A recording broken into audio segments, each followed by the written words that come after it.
Yes, with its fast-acting double-action ingredients, you'll be laughing in no time. Paramount. The night before, the morning after.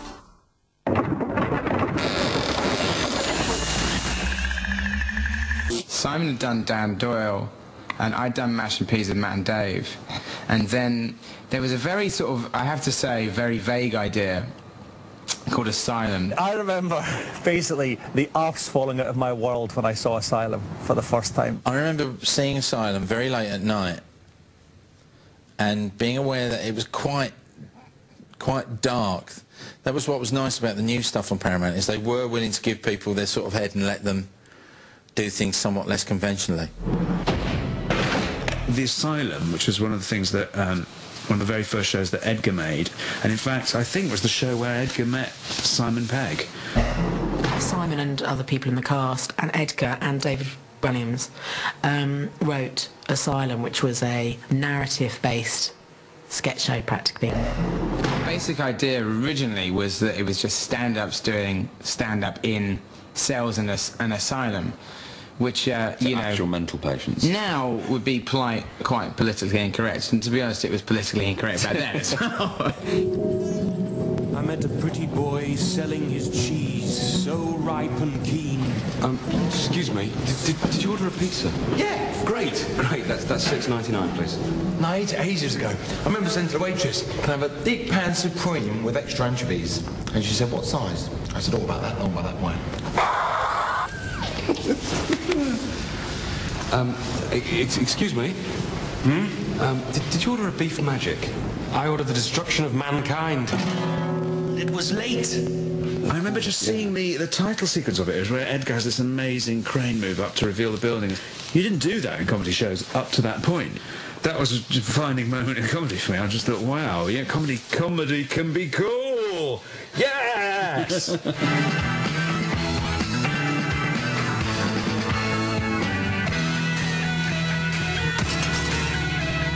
When I look at things like Asylum, I see this wonderfully crafted kind of piece of cinema, and then I compare it to us making jokes about cocks. Edgar Wright was directing this thing called Asylum, which I always remember was beautifully directed, and that had a lot of people in it, like some of the mighty Boosh were in that.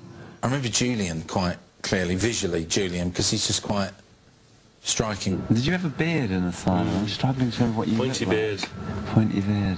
I'm Victor Monroe. No, you're not. You're Julian, painter and decorator from Barnsley. I'm Victor. Julian. Victor. Julian. Victor. Julian. I'm Victor. Julian. I'm Victor. Painter and decorator. Painter and decorator. Painter and decorator. Two pounds for the wall. I mean, that can stay as it is, I think. Asphalt blue eye raging, like, put that down there like it's Midnight Peach. I thought I'd make a nice contract to start with the Midnight Peach. Midnight Peach, what does that sound like? I haven't got any on me at the moment, but I can get back to the garage, because I've got loads of it at home. Some jewels pretty well get it bound up quick as a flash in van and that, pretty quick and sharpish. Yeah, 2 sugars, that'd be like milk. 2 sugars.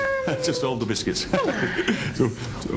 I remember Asylum happening and a big fuss about it happening and stuff, and I thought, oh, let me be part of it. I'm here, you'll get me cheaper. You don't have to deal with no agents or anything, I'm staff. What we did have, I remember, was the sort of like Simon, Julian Barrett, Adam Bloom, Yeah. and I think Paul Morocco, and then I think you suggested Jessica Stevenson. Can you describe that for me? Well, I worked with Jessica on this show called 6 Pairs of Pants that was like a sketch show from Meridian Television, and she was so amazing and kind of just, you know, I just thought she was the best thing since sliced bread. I live in Surrey with my husband Ted and my children Sandra and Eloise. They're both into dance and drama. I don't force them into it, you know, they just don't get their dinner if they don't go to their dance lessons. I recently actually went down to London to do an audition for Oliver, but they didn't get it. I said, why? Is it because they're Scottish? And she said, no, it's because they're too fat to be orphans. I said, what do you mean? Orphans can be fat. They just eat because they're unhappy. And then I punched her and walked out. But I think it's important to set that kind of example for the children, you know. Show them they've got a tight fist to hold on to. It was funny as well to have that kind of like to do big scenes with everybody. It was pretty crazy, especially like, you know, kind of so many different personalities in the room. It was like really funny. Paul Morocco doing Paul Morocco with his spitting balls. Oh my God.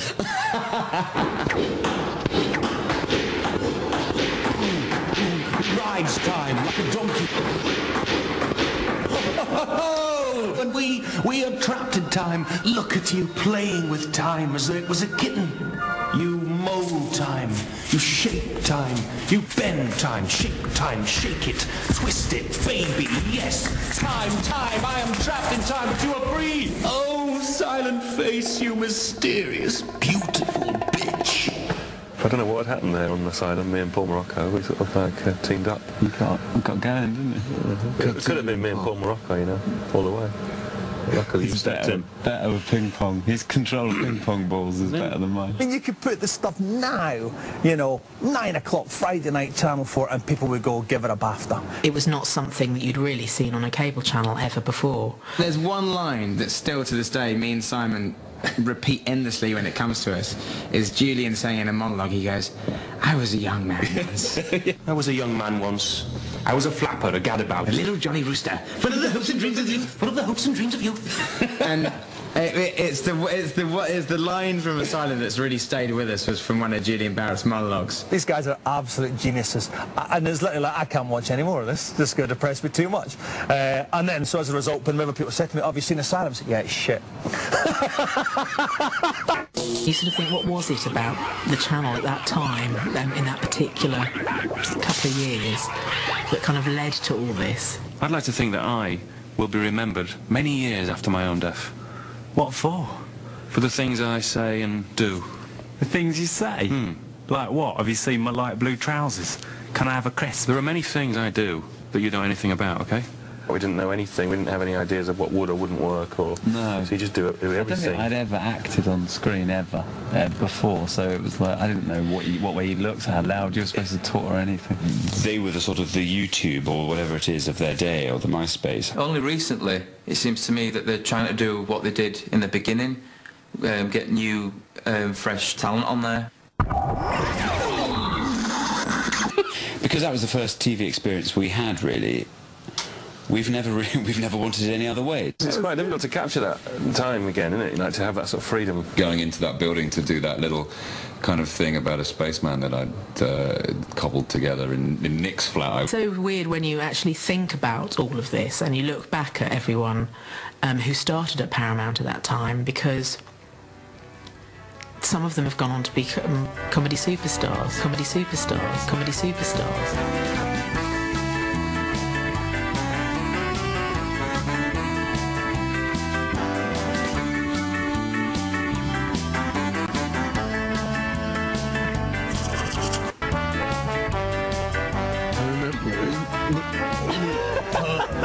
What the hell was that?